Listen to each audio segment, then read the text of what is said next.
thank you for providing me the opportunity to be part of the Stow Munroe Falls State of the Cities event. Western Reserve Hospital and its nearly 1,000 staff are proud to partner with Stow Munroe Falls Chamber of Commerce and the cities they represent. Mayor John Pribonic and Mayor Jamie Armstrong have done a wonderful job leading their communities towards growth and prosperity. And that leadership is even more effective when the businesses like ours join in that effort.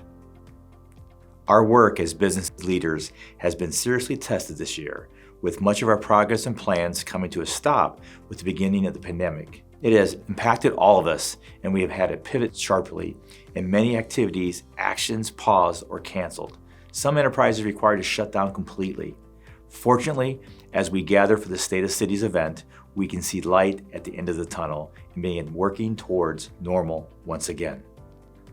As we move past the restrictions of COVID-19, we must look for ways to rebuild our economies and bring people back to Stow and Munroe Falls and back to our businesses to continue the momentum, becoming a great destination to live, work, shop, and play. At Western Reserve Hospital, we are doing just that. We announced a great new partnership with university hospitals that will allow more patients to receive their health care in our region. We are expanding our clinical specialties to bring new patients and new physicians to the area. And we are expanding our sponsorships and partnerships with the cities and the chambers to ensure development and economic growth move forward. From my conversations and interactions with community leaders, I am reassured to know that many of our businesses and organizations are making the same commitment. From the major bricks and mortars and technologies to small changes in customer-facing policies and processes, all actions we take to restore our economy will help our towns get back to the vibrant communities we call home. I, along with nearly 1,000 staff members of Western Reserve Hospital, look forward to continuing our strong partnerships with Stow, Munroe Falls, serving our residents and supporting our mayors and the Chamber as we grow together in this new year filled with promise and hope.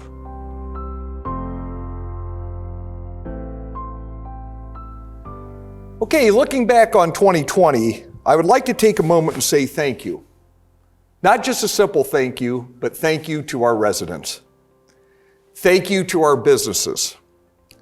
Thank you for working together as a community to accomplish all we did in 2020. The accomplishments of our community are amazing considering the unprecedented challenges and adversity our city and its residents and businesses have faced due to the global pandemic. A shutdown of our economy and numerous weather-related items. I want to compliment, first of all and foremost, the City of Stow employees for their dedication, hard work, and effort on behalf of all of our residents, businesses, and the community as a whole. I don't think there's anyone here today that can look back on 2020 and not think of the pandemic.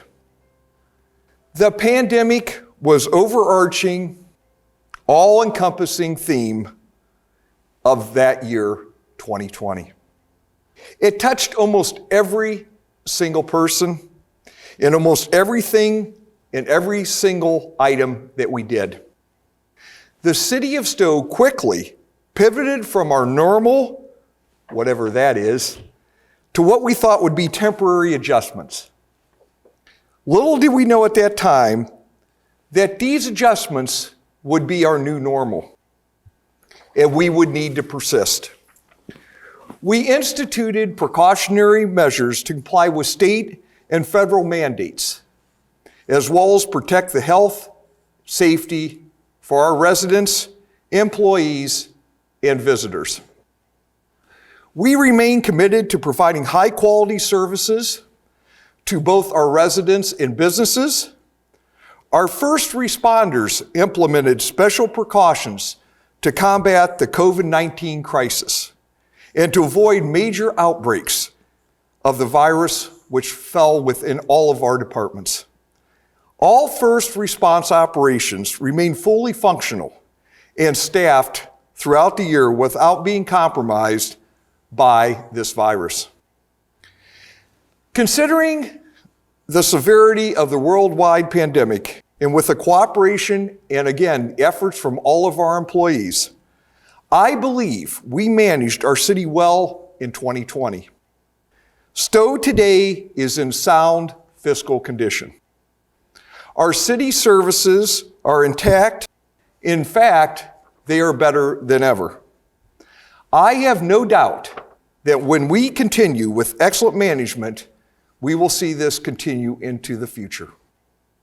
Our solid financial planning and management has allowed us to remain flexible and rise to the occasion whatever we need to meet, and to exceed the level of that service that our residents have come to expect. We were very fortunate to receive significant state and federal assistance in 2020. This came from the COVID Relief Fund to assist in covering costs related to the pandemic. I am so proud of our business community that persevered throughout all these challenges. They weathered the difficult shutdown. When reopening, they adapted to COVID-19 safe practices to protect our residents and to remain viable.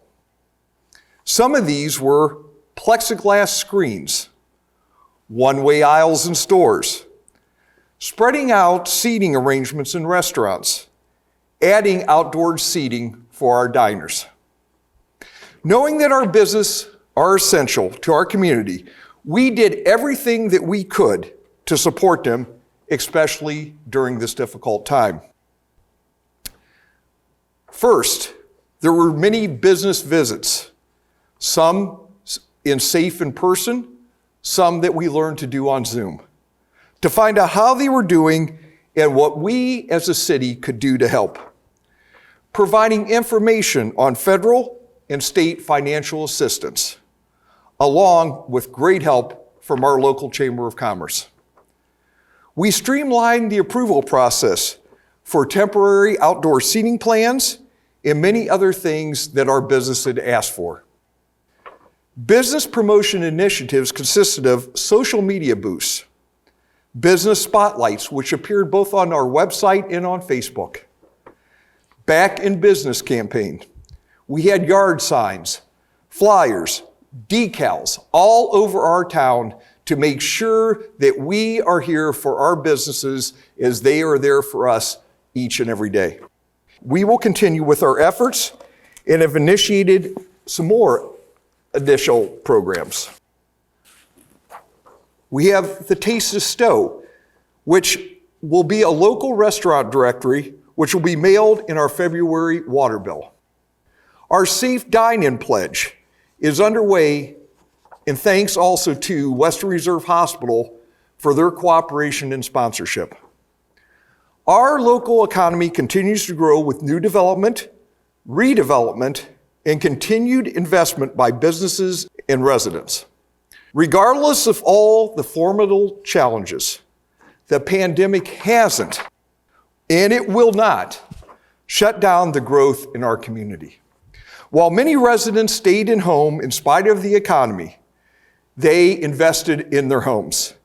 We've seen this through permits for home improvements in 2020 exceed 2019 figures. Permits for additions and alterations nearly doubled, and record numbers of permits were issued for pools, roofs, and fences. The business community has also shown optimism during this time. Although there were at least 8 closings in 2020, and nobody wants to see any of that, the city also issued 23 new business occupancies just this last year. New residential, commercial, and industrial development surged throughout 2020. The Regent Assisted Living Facility on Fish Creek Road, which is a 72-bed complex, began in 2020 and is scheduled to open in 2021. Construction began on a 55-unit townhome development on the former site of the Ritchie Turkey Farm. Construction also began on the Summa Medical Facility in 2020, and that's scheduled to open this year in 2021. This 56,700 square foot facility will include an urgent care wing, infusion center, labs, and medical offices. Also, while all this is going on, our industrial development remains strong. Fogg Development, who has successfully developed the Seasons Business Park east at the State Route 8 interchange, plans to move across the highway and also develop on the west side. Plans have been submitted for 247,000 square feet, which will be an industrial building at Seasons Park West. Many other projects include the DNS Distribution Incorporated moved into an existing 200,000 square foot warehouse on Commerce Drive. Night, Sound, and Lighting approved for their construction for their headquarters here in the city of Stow. Again, it all comes back to our citizens. While it may seem elementary, our community consists of residents and individuals, each one of you very important. And we need to support each other when we are in need or just each and every day. While sometimes not as an apparent, our mental health is every bit as important as our physical well-being. This is a concern for not only our community, but for every other community in the United States. Last year, for example, our police officers documented 224 calls involving a resident with a mental health crisis. Recognizing this serious issue, in collaboration with our school system and several Summit County nonprofit service agencies, we launched a citywide initiative. You've probably seen it on the front yard of our city building, You Matter. You Matter is designed to promote mental health awareness and acts of kindness amongst our residents. The group originally formed in 2019, community leaders and other local and regional stakeholders, whose vision is to raise awareness of the rising numbers of suicides in Stow and also our surrounding communities. Additionally, the collaborative wants to provide residents with resources and information to ensure all individuals understand that they are never alone in their struggles. I am so proud of this collaboration and the work our team has produced to support our You Matter initiative. We have learned so much from the information that our experts generously added to the discussions over the past year at no cost. I truly believe this work will make a difference in our community. The collaboration will continue in 2021 with continued focus on education and awareness of important mental health issues and wellness topics. When it became necessary to cancel many of our traditional signature city events and programs, believe me, we were scared. We were not sure what to do. But true to form, as we are here in Stow, we went above and beyond to create a unique opportunity to engage our community. It has certainly been a challenge during this pandemic, but I believe we have been successful in showing our community such great support for our efforts. Our creative park and rec team put together many new adapted events and programs, just to name a few. Our Easter Bunny Brigade, 4th of July Reverse Parade, Stow Strong Celebration, Halloween Hayride, Holiday Light Spectacular, and last but not least, Santa and Friends Drive-Thru. Now, as we talk about our residents, let's turn to honoring our residents. I want to tell you a little bit of history. In 1949, wanting to put down roots, 3 Black doctors purchased 30 acres of property on Fish Creek Road to build their homes. At this time, this area and most of Stow was farmland. After building their dream home in 1954, one of these families, the Ferris, which consisted of Dr. Melvin and Dr. Leona Ferris, were the first Black family to send their children to the Stow Munroe Falls City Schools. Leona, who received her bachelor's degree from OSU in 1940, became an active member of the Stow community for many years to come. And although now she is not currently a Stow resident, she is still with us at the great age of 103 years old. Last year was monumental for the city of Stow. Now, Silver Springs Lodge, which has been known ever since the inception, is going to be renamed in her honor, and that will be the Leona Ferris Lodge. 2020 also saw great strain on our solidarity as a nation. As a city, we do not condone discrimination of any person or any group. We continue to assess our performance to ensure we bring the highest level of service to both our community, our residents, and our visitors. It is our responsibility as citizens of Stow, as Americans, as human beings, to always do better, to be more empathetic, and to be more understanding of all these difficult experiences. We must learn to listen to each other and unite behind a common cause of unity. As your mayor, I am here, I am listening, and I welcome your thoughts and your opinions. Now on to some of our accomplishments. In 2020, we were able to continue with a truly significant amount of planned capital and infrastructure projects. Progress continued on the $56 million State Route 8 improvement project in conjunction with ODOT. $650,000 in stormwater projects were completed. $1.65 million in water line projects were completed. Citywide park and facility improvements continued along the way.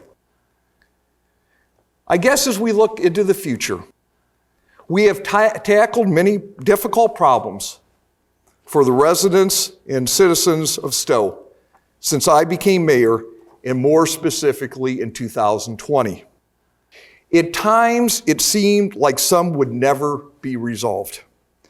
But despite the pandemic and its impact on our city, I continue to be very optimistic about Stow's future and, of course, our long-term success. Ultimately, our goal is to provide you with the best services that we can offer and to make sure our community is sustainable. It's not just about today, it's about our future, it's about tomorrow. We plan to continue to invest in our infrastructure, in our community, and here are just a few projects. We have our spring and summer road repaving program that is going to occur this year, the Darrow Road sidewalk construction project, continuation of park and facility improvement initiatives, which you've seen many improvements in our park over the last year. And we plan to continue to invest in our residents and businesses through these following practices. Sustain our excellent management and operations, advance support of our local businesses, continued communication and open dialogue with everyone, advocate and foster kindness, inclusion, and diversity. For all the challenges we have faced and all the challenges we will face in this coming year, I see a light at the end of the tunnel. Not just a light, but a spotlight on our future, a future that is positive. During 2021, as I mentioned, I pledged to continue my accessibility to our residents and our businesses 24/7. Your ideas, input, and feedback are so very beneficial to me and also in the understanding of our city and the concerns of our community. I have the best interests of Stow at heart, and I hope you do as well. Again, I want to thank all the residents and businesses for their support. Thank you very much. Have a great day. It is difficult to believe that this is my 6th State of the City address. And considering all that our city and nation has had to address this past year, I am pleased to report that the state of the city is strong, and we are now in a position to look forward and program the financial needs and obligations we owe our residents from a solid foundation. These obligations must begin with transparency, and we immediately began improving transparency early in my tenure as mayor when we joined the Ohio Treasurer's Open Checkbook program, which reports the city expenditures online for all to see. Also, for the 3rd consecutive year, the City of Munroe Falls received the Auditor of State's Excellence in Financial Reporting Award. Special appreciation goes to our Finance Director, Karen Reynolds, for her stewardship of our finances, and also to Finance Chairman, Councilman Gary Toth, for his assistance these past years. It is no secret the COVID-19 pandemic created concern regarding our ability to continue funding the necessary basic services that we must provide: police, fire and EMS, roads, and water. We succeeded in providing these services efficiently during the health crisis for 2 main reasons. First, we were able to forego the cost of living adjustments that were previously budgeted prior to the state and nation shutting down. This included our police department that agreed not to request any salary increases in the first year as we negotiated their 3-year contract. The second reason we were able to continue operating so efficiently was through the leadership of our county executive, Eileen Shapiro, and Summit County Health Commissioner, Donna Skoda. They and their staffs met with and provided updated information to the mayors and other local government representatives to assist Summit County residents persevere through this pandemic. The strong collaboration between fire and safety forces, the city administration, and the Summit County Offices of Public Health and Emergency Management resulted in solutions being developed to ensure that our community did not experience a decrease in emergency services while implementing and adhering to the rapidly changing safety guidelines to protect our first responders, whose health and safety are our top priority. In our city, Chief Lee Chafin and Finance Director Reynolds worked countless hours reviewing CARES Act legislation and having regular communication with representatives of the state and county to determine the procedures for utilizing the funds received as part of the CARES Act. This was a difficult job since there were numerous interpretations of what was and what was not permitted by this federal legislation, interpretations that often changed weekly. I also made it a top priority to pass along the information I received from the state and county to our council members in weekly emails with the documents I received. Addressing COVID-19 issues was truly a joint effort between all local governments in Summit County. All residents should be proud of our council, led by President Chris Ritzinger, for their commitment to the city and ability to work together as we address this unprecedented pandemic. If there is a silver lining in this unprecedented pandemic, it is the comfort the people in Summit County should feel, knowing that during this time of crisis, all elected officials work together without partisanship to ensure our residents could count on the basic governmental services continuing to be provided. As one of our surrounding mayors advised me before I took office in 2016, we can accomplish a lot if we check our egos at the door. And I'm proud to say that is what local officials succeeded in doing as we combated these health issues. In the fire department, despite the challenges created by the pandemic, in June of 2020, we replaced a 21-year-old ambulance, which was funded without utilizing the city's general fund by implementing a sound financial planning and budget controls. This saved the city thousands of dollars in potential interest costs. I'm also proud to report that in the middle of the focus and concerns of the impact of COVID-19, the Munroe Falls Fire Department was recognized in August as SUMA Healthcare System EMS Squad of the Month for the life-saving response and care provided to one of our residents who experienced a serious medical emergency. The hospital reported that the quick action of our fire department saved the resident's life. Despite all the challenges this past year, the fire department is moving in a positive direction due to the dedication of our personnel. I don't believe it's an exaggeration to state that police officers were under siege this past year due to the actions of a few. What I found comforting was as those who suddenly became experts in law enforcement began making various statements about policing, Munroe Falls had already put in place numerous community-related reforms in our police department. A few years ago, we negotiated and contracted with Lexipol, a nationally known and well-respected organization that constantly reviews law enforcement policies, ensuring their compliance with recent changes in the law and ongoing cases. We also work with the National Alliance on Mental Illness in training our officers on de-escalation skills in response to persons experiencing stress or having a mental illness episode that causes them to act out. Further, in coordination with the ADM board, we implemented in April of 2017, almost 4 years ago, our own quick response team as part of the Summit Opiate Task Force to assist those in need and to avoid the path that too often has led to a criminal courtroom. Like every department, our service department has had a number of challenges, but because of the proactive planning these past few years, we avoided possibly catastrophic problems. During the windstorm in November that knocked out power throughout most of our city, we were able to make an emergency connection to the water lines of our friends in Stow and continue to ensure that our water tower was able to maintain proper water pressure. We were also able to hook up a portable generator to our pump station because we added this emergency power connection to the facility as part of our ongoing improvement plan. The most significant cost-saving measure resulting from our water capital maintenance program was when we found structural issues with our South Water Tower during its renovation. Had the city not implemented our water infrastructure program, the South Tower would have likely failed in the next few years, costing the city hundreds of thousands, if not millions of dollars.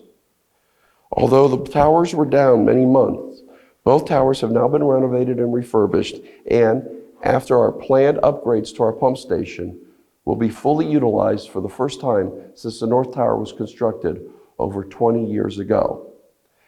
As always, Councilman Alan Mavridis has been instrumental in helping to develop our plans, and Councilman John Hagnauer chairs our General Government Services Committee, which oversees the very active efforts of our service department, led by Jim Bowery and our city engineer. Our local businesses demonstrated perseverance and flexibility during this pandemic. Lemongrass continued providing outstanding quality meals by focusing on us carry-out customers who enjoy their cooking. The Budding Tree adopted her floral business to a fresh floral and clothing boutique and also offers floral workshops. Meanwhile, after being forced to shut down in the spring, our salons like the Scissor Room and Studio 9 Salon and Spa reopened their doors to their waiting customers. Studio 9 expanded her business, and Scissor Room continued their Thanksgiving tradition of providing food for the less fortunate. Small steps, big strides filled a huge void in our community when Kathy's Preschool closed by utilizing the same building. Nearby, Thompson Electric made structural changes to their building to accommodate social distancing for their employees. In 2020, Science 330 made Munroe Falls home by renovating the building on Main Street, which had been empty for many years. Showing community loyalty, I'm pleased to announce that both Small Steps and Big Strides and Studio 9 contracted with this new business for their signs. We also witnessed significant utilization of Munroe Falls' scenic beauty this past summer. Float the River had a very successful season after working out an agreement with the city to provide summertime enjoyment on the river. Finally, look for something very special in the very near future in our city center. Many of you know that our Community and Economic Director, Ann DeCola, retired at the end of last year, You're very familiar with her. She came frequently to the council or the chamber events. And she laid the foundation for us to continue to grow. I'm proud to announce that Lisa Hawes has taken on the challenge as our new director and has the backing of our Community and Economic Development Chair, Jim Iona, and Vice Chair, Mike Barnes. Lisa has been part of our great team for the past 3 years, and she has already hit the ground running, and chamber members should look forward to working with her. More than ever, we are focused on encouraging new businesses and new endeavors to join the wonderfully successful businesses that call Munroe Falls home. There is reason for optimism as we look toward the future. Vaccines, which were developed in record time, are now being distributed. Although the infection numbers have been troubling, there is reason to hope that the pandemic will subside as more people become vaccinated and the economy improves as a result. Hopefully, the federal government will not do something that hurts the recovery or harms the businesses and communities that are trying to survive after such a difficult period. Locally, however, it is important to look to the future and identify and address the needs of Munroe Falls in the next decade. After our last audit, the only concern raised by the state auditor is the number of aging assets, the city's future capital needs, and the financial method for providing for them. In the next 10 years, the city will need to replace 2 fire engines and at least 1 of our main service trucks that we use for snow plowing and water line repairs. Just these 3 vehicles alone will cost an estimated $1.4 million to purchase. Further, HVAC systems and other repairs and replacements to our physical buildings will need to occur to allow them to efficiently continue to house the staff necessary to provide the services we all expect.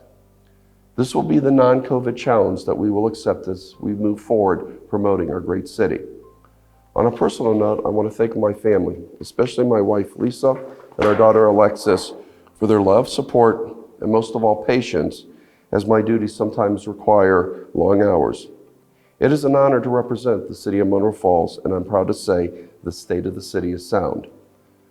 I thank the Chamber of Commerce for the invitation to speak today. The ability to bring community leaders together for the Chamber's common purpose is a testament to this great organization, and I offer my support to the Chamber's continued commitment to Munroe Falls and Stow. Thank you.